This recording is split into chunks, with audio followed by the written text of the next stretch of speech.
Merci à tous, merci les associations.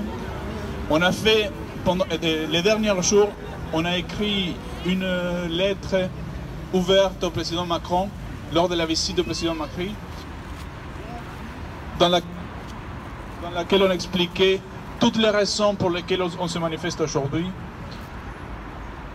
On énumérait les prisonniers politiques qui sont aujourd'hui toujours en prison en Argentine, notamment Milagros Sala qui a déjà passé 2 ans en prison sans avoir des raisons juridiques valides et pourtant elle reste toujours en prison.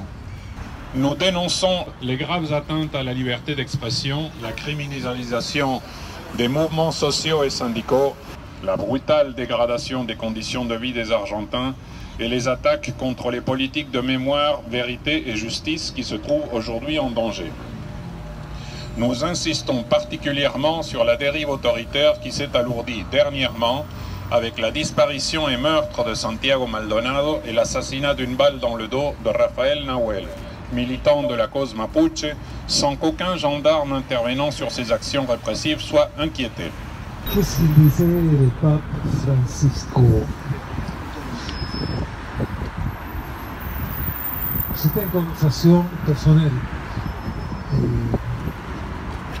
sur la politique de Macri. Le pape me disait, ce sont des gens sans amour. La seule chose qu'ils aiment, c'est l'argent. Et ils ont des rapports érotiques avec l'argent. La politique du gouvernement est très claire.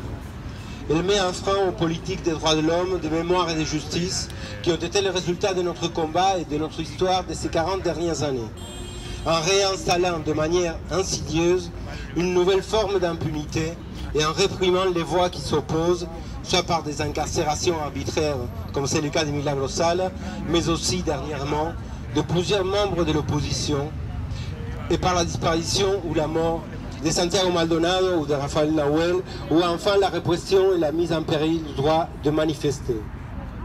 Non, Monsieur Macron, non, Madame Hidalgo, la démocratie ne se consolide pas en accueillant un président qui ne la respecte pas. Un président fortement impliqué dans les Panama Papers et dont les membres de son gouvernement placent dans les paradis fiscaux l'argent volé aux travailleurs et aux retraités. Nous exigeons liberté à Milagros Sala, vérité et justice pour Santiago Maldonado, Rafael Nahuel. Assez de répression, non à la criminalisation de la lutte sociale, non à la libération à la prison domiciliaire des génocidaires. Ni oubli, ni pardon, ni réconciliación. No olvidamos, no perdonamos, no nos reconciliamos. Por los 30.000 compañeros desaparecidos, presente. Por los 30.000 compañeros desaparecidos, presente. Ahora y siempre. Ahora y siempre. Hijos por la identidad y la justicia contra el olvido del silencio.